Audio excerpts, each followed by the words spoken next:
memang pada dasarnya banyak orang tua yang bermasalah dengan anak-anak.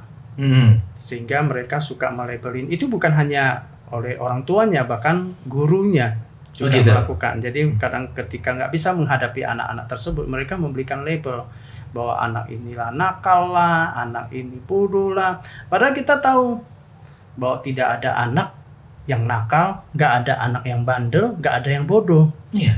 Kenapa? Karena mereka nggak paham tentang kecerdasan anak tersebut.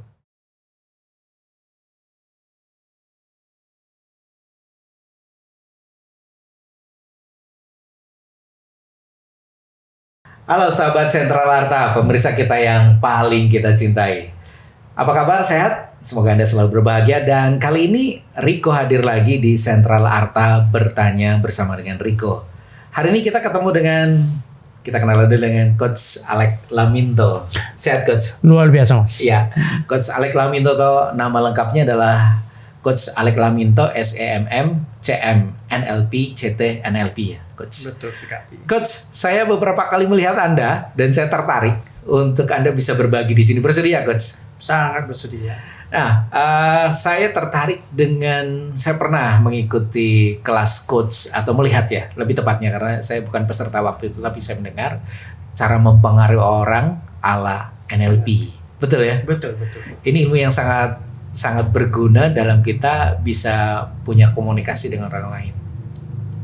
Ada satu yang mungkin saya pengen ketahui selain diri saya, ya tentu saja ya dari saya, kemudian kehidupan di sekitar saya, terutama ini yang sekarang menjadi perhatian adalah anak-anak Coach.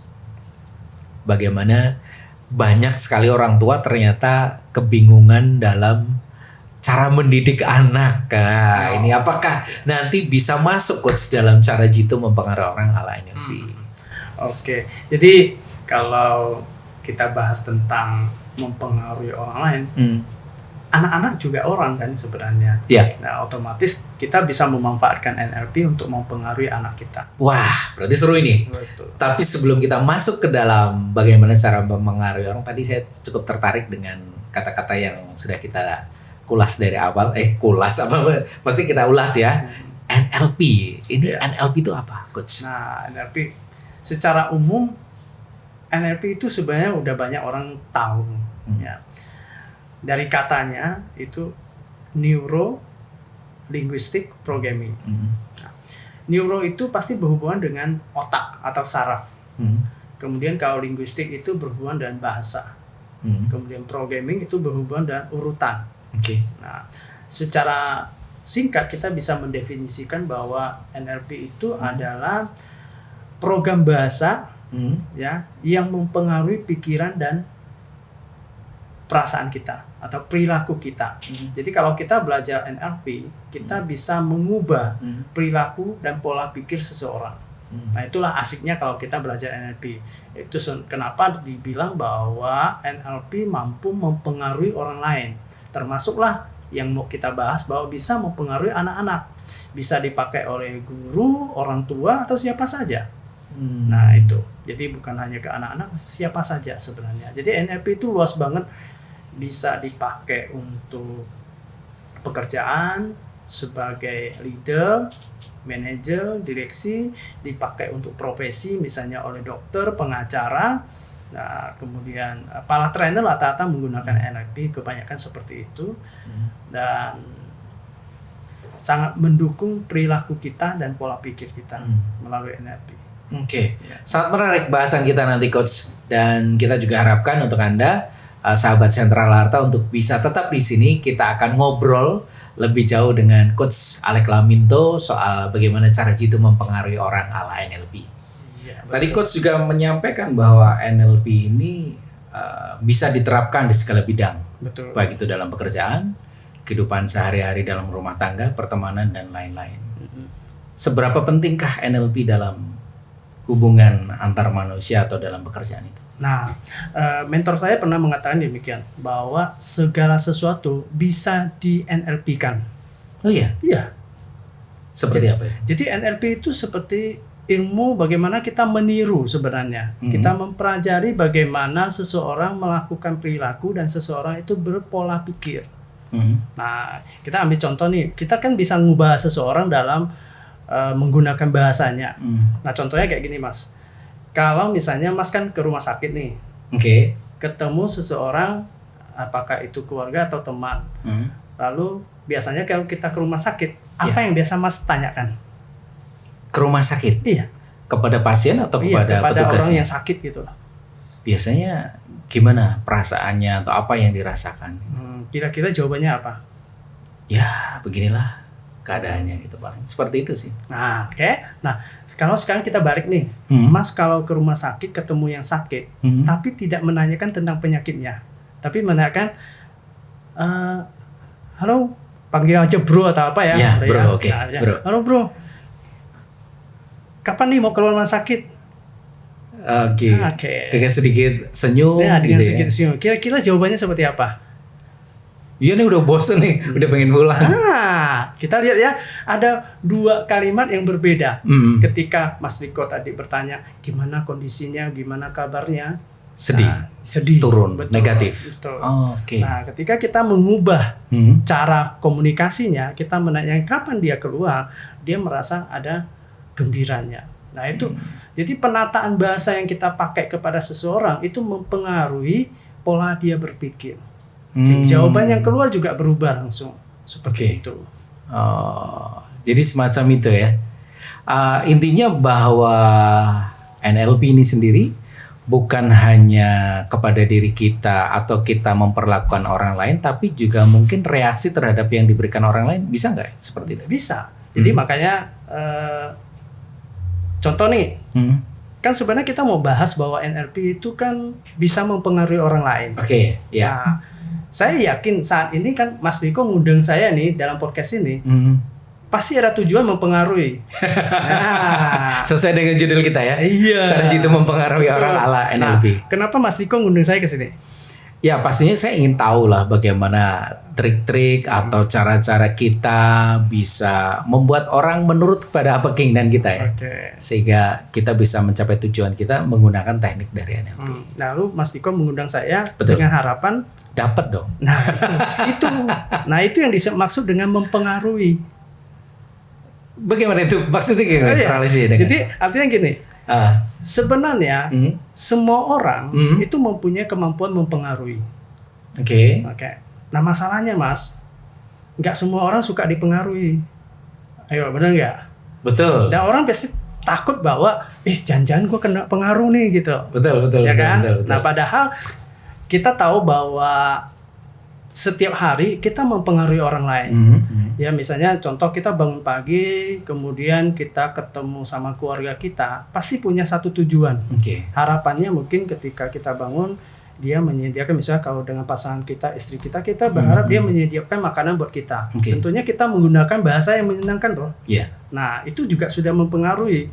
Lalu ketika misalnya ke pasar misalnya gitu, lalu terjadi tawar menaruh, pasti ada mempengaruhinya juga. Dengan harapan adalah orang menjual sesuatu kepada kita dengan murah. Harga murah. Nah, ketika kita masuk ke kantor, kita punya harapan ketika kita bicara dengan tim kita ingin tim kita memahami apa yang kita inginkan. Nurut gitu ya. Betul. Mencapai target, goal gitu semacam itu. Nah, artinya semua percakapan kita kebanyakan sebenarnya untuk mempengaruhi orang. Nah, masalahnya, ada masalahnya nih. Apa? Gimana cara jitunya? Sekali, biar cerdas. Kita minum kopinya dulu, Coach. Mari kita kopi dulu. Karena ada kopi berarti harus kita minum ya kan. Kalau nggak diminum, aduh nanti dingin. Kopinya manis ya, Mas? Mungkin karena pengaruh wajah saya, Coach. Oke, Coach. Tadi sudah kita buka ya bahwa ternyata mempengaruhi orang itu butuh seni dan mungkin kita bisa menggunakan ala NLP. Gimana sih caranya? Apa yang coba ditawarkan oleh Coach Alex dengan ilmu NLP ini? Apa saja yang harus kita lakukan untuk bisa mempengaruhi orang? Oke. Nah, secara umum sebenarnya ilmu NLP kan banyak nih bagian-bagian yang bisa kita pelajari. Iya. Apa saja itu, Coach? Nah, salah satunya tentang rapport. Rapport itu adalah sebuah teknik bagaimana kita membuat orang yang berbicara dengan kita merasa nyaman. Nah, di dalam rapport dibagi lagi berapa bagian nih. Yang ada disebut dengan patching sama leading. Oke. Jadi patching sendiri masih di dalamnya terbagi lagi. Oke. Ada yang namanya mirroring sama ada yang namanya matching. Oke. Nah, tahapan pertama dalam komunikasi memang pakai rapo. Nah, pakai rapo sehingga kita menciptakan suasana orang merasa enak sama kita. Oke, dibuat nyaman dulu tahap pertama. Oke. Ya kayak tadi kita di awal-awal kenapa saya datang, Mas menyediakan kopi, mungkin karena Mas sudah tahu saya penyuka kopi, jadi bikinlah suasananya. Kenapa? Padahal saya asal nebak aja. Asal nebak juga. Nah itu suasananya seperti itu. Jadi kita menyesuaikan kondisi itu, kita ciptakan nyaman. Jadi dalam rapo itu kita membuat suasana nyaman itu menggunakan patching, di mana ada mirroring sama matching. Nah mirroring sama matching memiliki kesamaan, ya. Jadi kalau mirroring itu membuat sesuatu yang sama, dalam arti seperti cermin. Kalau penyamaan itu atau matching itu adalah meniru mirip-mirip gitu. Oke. Nah yang ditiru tuh apa sih sebenarnya? Ya. Nah, jangan sampai orang yang ditiru juga tahu ya. Iya betul. Harus ada tekniknya berarti. Jadi jangan sampai terlalu kasat mata ketika kita meniru orang. Misalnya contoh nih Mas ngopi saya ikut langsung pegang juga, atau Mas pegang bahu saya juga garu-garu saya garu-garu. Nah itu enggak. Di dalam NLP kita berusaha untuk meniru dengan cara yang halus. Ya. Jadi apa saja yang ditiru sebenarnya gitu ya. Kira-kira apa yang ditiru sih Mas? Ya pasti gerakan-gerakannya ya. Gerakan. Selama ini seperti itu ya Mas. Kebanyakan seperti itu. Oke. Nah peniruan bisa dilakukan dengan verbal sama non verbal. Bahasa dan non bahasa gitu. Iya. Jadi kalau bahasa ya kita menggunakan kesamaan bahasa. Nah kesamaan bahasa ini di dalam NLP kita mengenang ada 3 tipe, yaitu ada visual, auditory, dan kinestetik. Apalagi itu? Apa tuh Mas? Nah, visual. Nah visual, kalau kata visual kan berarti berhubungan dengan gambar, penglihatan. Kemudian ada yang namanya auditory. Auditory berarti suara. Berarti berhubungan dengan pendengaran. Kemudian yang satunya dengan kinestetik. Kinestetik itu berhubungan dengan perasaan, pengecapan, penciuman, itu masuk ke kinestetik. Nah ngomong-ngomong nih, Mas pengen tahu Mas termasuk yang mana? Pasti. Biar kita tahu di mana posisi kita ya. Oke. Jadi sebenarnya caranya gimana ya? Caranya ya. Cara praktisnya, cara. Mas pengen tahu? Pasti. Tapi jadi tahu ini nanti kita modelnya. Oke. Jadi gini, kalau Mas pergi ke, biasanya suka baca buku nggak? Sometimes, kadang-kadang suka. Oke. Kalau pergi ke toko buku, sering. Apa yang membuat Mas memutuskan membeli? Biasanya sih lihat covernya dulu ya. Covernya ya. Pasti ya. Karena yang terpampang kan covernya. Oke. Jadi dari cover apa yang memberikan informasi ke Mas? Biasanya dari warnanya, kemudian judulnya di depan, kemudian biasanya buku itu saya balik. Karena di belakang itu biasanya ada tokoh-tokoh yang membicarakan tentang isi buku tersebut atau tentang penulisnya. Baru setelah itu saya lihat harganya di bawahnya. Kalau mahal nggak jadi ya gitu ya. Kualitas kertas, di situ saya beli kalau cocok. Jadi ini sekilas saja ya Mas. Ya. Jadi ketika Mas ke toko buku, beli buku, memutuskan yang pertama itu adalah melihat cover. Betul. Nah biasanya ciri-ciri ketika mengatakan seperti itu termasuk orang yang visual. Iya. Jadi melihat dari tampilan gitu ya. Kan ada orang yang ketika beli buku dia melihat judulnya. Nah kalau dia melihat judul artinya dia membaca judul itu. Ketika dia membaca judul itu dia termasuk yang auditory. Nah tapi ketika dia mulai membaca di dalam isinya seperti apa, lalu dia merasakan tadi kan ada apakah kulit kertasnya menarik atau enggak. Nah dia masuk ke kinestetik. Oke, Coach Salek, berarti memang ternyata ilmu NLP atau tadi yang disebutkan visual berarti V ya, visual, terus kinestetik, auditory, FO, K gitu ya kalau nggak salah ya. VAK. Oh, VAK. Oh, auditory ya, sorry. Iya, Kalau saya ya, VAK. Ini ternyata bisa dimanfaatkan atau diterapkan di banyak Banyak subjek, bidang gitu ya. Betul. Tadi memang sebagai bahasan pertama kita adalah kita membahas tentang bagaimana dengan pasangan, mengenal diri kita. Nah, kalau sudah mengenal diri kita, kemudian juga mungkin juga pemirsa kita di Sentral Arta Bertanya bareng sama Riko ini di channel BPR Sentral Arta ini cukup beragam ya. Mungkin saat ini penonton kita atau pemirsa kita ini juga sudah punya anak-anak, Pak. Sudah punya anak. Nah, ini sekarang masalah mendidik anak pun menjadi satu PR nih katanya. Iya. Sekarang banyak orang tua yang sulit sekali.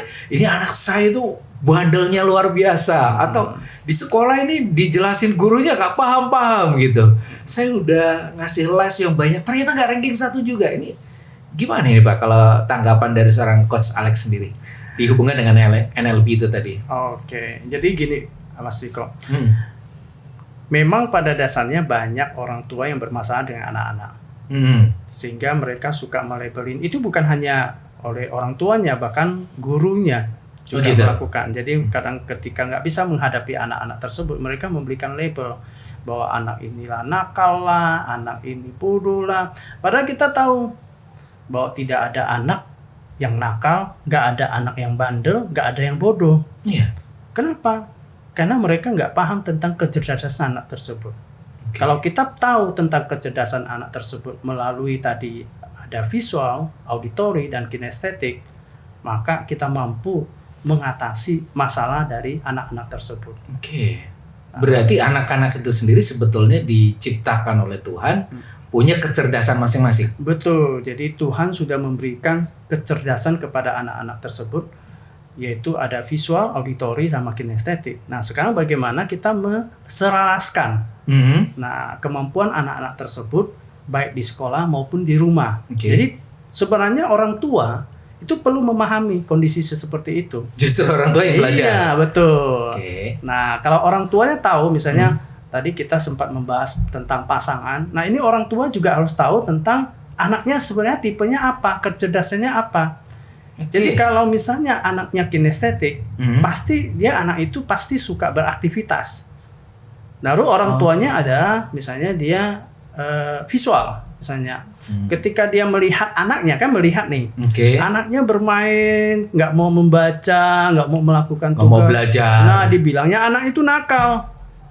Padahal belum tentu seperti itu, karena bahasanya beda, kecerdasan berbeda, orang tua sama anak berbeda. Nah, oleh sebab itu, harapannya sebenarnya orang tua itu belajar dulu tentang apa itu NLP. Sehingga dia bisa menerapkan kepada anak-anaknya. Atau FAK tadi gitu ya? Iya, kenalin dulu dong gitu. Nah, jadi ngomong-ngomong nih, Mas Riko punya anak kan? Alhamdulillah punya. Tahu nggak karakter anak-anak? Kecerdasannya apa? Kalau tahu karakternya pasti ya, karena kita hidup sehari-hari. Cuman kecerdasannya dia tipe yang mana, visual kah? Atau auditory digital seperti punya saya kah, atau kinestetik seperti pasangan saya kah? Saya kurang paham juga ini. Nah, mesti nanti coba dilakukan pengetesan. Jadi, gimana Pak cara pengetesnya? Tadi seperti yang awal-awal kita sampaikan bahwa bisa dengan pertanyaan, atau mungkin nanti kalau Mas Diko mau, nanti saya kasihkan ada kuesionernya sebenarnya. Tapi kan kepada lawan bicara kita jarang kasihkan kuesioner, suruh isi gitu kan. Gak lucu juga ya Pak? Ketemu orang terus bagi kuesioner gitu kan. Betul. Itu triknya gimana Pak? Atau caranya seperti apa itu berarti? Nah, kalau ingin dapat kuesioner ya Mas, udah Mas. Gimana? Nih ada telepon di sini, hubungi aja. Oh gitu ya. Ternyata ada syaratnya. Syarat dan ketentuan berlaku. Tapi mungkin kalau kita bahas semuanya juga terlalu lebar ya Pak, nanti terlalu panjang. Jadi tadi sudah Coach Alex mengatakan silakan nanti hubungi nomor yang tertera ini nanti untuk komunikasi lebih lanjut gitu ya Pak. Oke, kembali lagi Pak soal tadi saya cukup tertarik dengan Coach Alex ya. Saya manggilnya Pak ini Coach Alex. Coach Alex menyatakan bahwa ternyata Tuhan itu tidak menciptakan anak yang bodoh, tidak menciptakan anak yang nakal, bahwa masing-masing punya kecerdasan. Tinggal si orang tua itu membacanya gitu ya. Betul. Berarti selama ini banyak orang tua salah dong Pak? Ya, sebenarnya sih kurang tepat ya, mungkin kurang tepat. bukan salah ya, tapi kurang tepat dalam menangani anak. Gimana, Coach? Jadi orang tua harus tahu dulu karakter dirinya sendiri dulu. Dia punya kecerdasan seperti apakah dia visual, auditory atau kinestetik. Nah, kemudian ketika dia udah tahu dia punya karakter atau kecerdasannya, dia juga harus tahu karakter dari anaknya. Jadi ini semua jadi satu paket. Tahu diri sendiri, pasangan dan anak. Karena seringkali yang terjadi ini bukan hanya di keluarga sih Mas, sebenarnya di sekolah juga demikian. Nah, jadi kalau ini saya perjelas lebih lengkap, jadi di keluarga maupun di sekolah. Jadi kalau di keluarga, orang tua pasangan harus tahu karakternya masing-masing. Jadi diri sendiri sama pasangan, kemudian anak.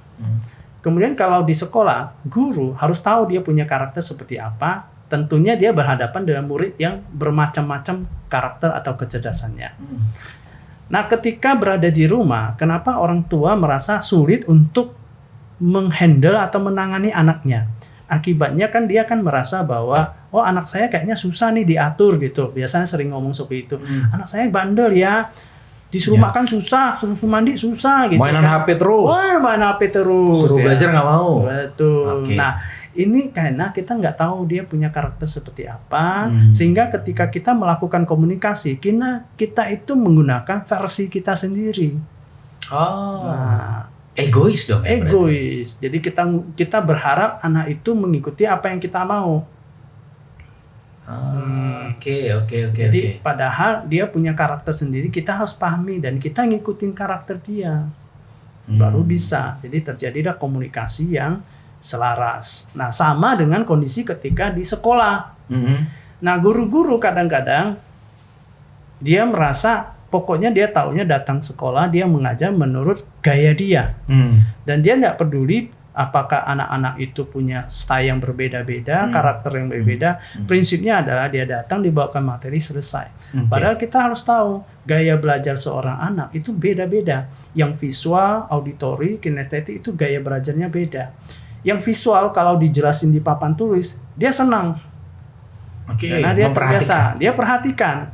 Karena gambar atau ada gambarnya gitu ibaratnya ya. Nah, kalau yang auditory ketika mendengar gurunya menjelasinnya nggak enak, dia nggak bisa. Nah, yang paling sulit lagi kalau yang ketemunya kinestetik. Dia lebih senang kalau diajak berinteraksi bersama. Nah, kalau guru mengajar di sekolah hanya menggunakan visual dan auditory, nah itu yang anak kinestetik akan tidak terlayani. Iya, dan dia merasa nanti anestetiknya bertingkah, dianggapnya bandel. Dia kesana kemari jalan gitu ya. Dan kita tahu bahwa sekarang kan di sekolah itu kan menggunakan udah pakai teknologi nih. Itu sudah bisa mengakomodasi dua kecerdasan, yaitu visual dan auditory. Kinestetiknya gimana? Nah, ini yang kurang dipahami sebenarnya. Berarti kembali lagi ke ilmu NLP atau juga tadi visual, auditory dan kinestetik. Bahwa tadi sudah dibahas setiap pribadi itu penting mengetahui. Setiap orang sudah berumah tangga, berpasangan juga harus mengetahui pasangannya. Kemudian punya anak juga harus bisa membaca anaknya. Dan terakhir ternyata ini juga untuk guru juga sangat penting ya. Betul sekali. Jadi NLP itu luas sekali sebenarnya. Penerapannya. Oke. Semua segi kehidupan bisa digunakan dengan NLP. Jadi dengan kita mengetahui siapa diri kita dan kita mengetahui lawan bicara kita, maka akan mencapai goal yang kita inginkan atau mempengaruhi dia. Iya. Atau gimana? Betul. Jadi ketika kita menguasai NLP, kita punya satu harapan orang yang kita ajak berbicara itu sesuai dengan tujuan yang kita inginkan. Nah, tapi ketika kita melakukannya itu harus benar-benar paham dengan kondisi lawan bicara kita. Nah, makanya tadi kita sempat mengatakan bahwa kita perlu melakukan yang namanya mirroring matching. Wah, panjang lagi nih berarti. Oh iya. ini baru kulit-kulitnya, Mas. Oh, ini baru kulit-kulitnya. Oke, sebelum kita sampai kepada mirroring, patching dan matching tadi yang disebutkan oleh Coach Alex, bagaimanakah cara menghadapi orang auditory? Apakah yang harus kita sampaikan? Kita lihat dari penampilan dulu ya. Kemudian bagaimana kita harus menyampaikan pesan kepada orang kinestetik dan bagaimana kita menyampaikan pesan kepada orang visual. Oke. Jadi ke auditori ya, ke auditori. Pertama auditori kan biasanya dengan pendengaran. Nah, orang-orang yang memiliki karakter atau tipenya auditori, dia suka pujian. Oh, verbal. Ya. Jadi kalau memberikan dia hadiah apapun, cukup kata-kata. Bukan. Nah, biasanya dikasih musik. Oh. Iya. Jadi kita kan biasa ngechat nih. Pakai voice note. Nah, voice note dia paling suka. Okay. Karena dia pendengar sebenarnya. Yang mendesah-desah gitu, Pak. Kirim dia lagu, dia lebih senang. Oke. Aku suka lagu ini kayaknya pas buat kamu gitu ya. Coba deh. Gitu. Jadi kita mencari kesamaan dia. Oh, dia ternyata suka lagu ini, kita kirim lagu itu buat dia. Dia senang seperti itu. Nah, kalau kemudian kita ketemu sama yang visual, misalnya cari pasangan kita visual, maka kita membawa dia ke tempat yang dia suka, melihat panorama atau apapun. Kemudian kalau kita belikan sesuatu, kasih dia bunga, dia suka. Visual. Iya, orang visual. Karena berhubungan dengan sesuatu yang indah. Apalagi dikasih buku tabungan dengan saldo-saldonya gitu ya. Lebih seru lagi ya. Jadi ketika dia visual, kita kasih bunga, dia masuk. Tapi kalau dia kinestetik, kita kasih bunga, dia hanya suka sesaat. Tidak akan membekas. Tidak membekas. Okay. Nah, untuk berhadapan dengan orang kinestetik, kalau pasangan kita orang kinestetik, dia paling penting adalah perhatian dalam bentuk sentuhan. Sering disentuh gitu. Contoh nih, dia motong sesuatu, tangannya luka. Kita nggak bisa bilang, coba lihat dong mukanya, aduh kasihan ya, itu nggak cocok. Diambil terus gitu. Iya betul. Nah itu dia paling suka. Lepak langsung. Iya betul. Saya Jadi, rasa perhatiannya dalam bentuk kinestetik itu langsung dengan gerakan. Iya, dengan gerakan. Take action orang langsung Take seperti action. itu. Nah, itu beda banget. Jadi kalau hanya bilang itu nanti diobatin aja, nah itu nggak cocok sama dia. Dia merasa pasti sebel banget ya dia. Sebel. Nanti dia pikir kita nggak perhatian. Padahal memang karakter kita itu memang seperti itu, memberikan perhatian kepada dia seperti menurut kita benar, tapi menurut dia enggak gitu. Inilah gunanya ilmu NLP. NLP betul. Nah kepada anak nih contoh nih sekarang. Pada anak juga. Anak kan misalnya dia kinestetik, suruh dia mandi, lu teriak-teriak nggak ada gunanya. Dek mandi dek. Apa yang harus jawabannya dah, iya mah, dek mandi dek. Menit lagi tanggung. Nah tanggung, ya kan? Apa yang kita lakukan? Bawa handuk, kita langsung ngantar dia. Oke. Nah, langsung dituntun gitu ya? Dituntun. Nah, dek nanti mainnya lanjutin nanti ya, ini kita mandi dulu. Langsung dituntun. Karena dia lebih ke kinestetik. Take action itu tadi. Iya, betul. Kalau dengan anak auditori misal, dalam kasus mandi nih, samplingnya biar sama. Nah, dia harus butuh komunikasinya. Jadi biar, wah misalnya kita lihat dia lagi, kalau orang kinestetik sebenarnya gamenya nggak terlalu. Auditori ini? Iya, dia auditori kan. Nah, dia tetap main game, bukan nggak main. Auditori bukan nggak main game. Dia auditori main game suruh mandi. Kasusnya kita menggunakan bahasa yang auditori juga.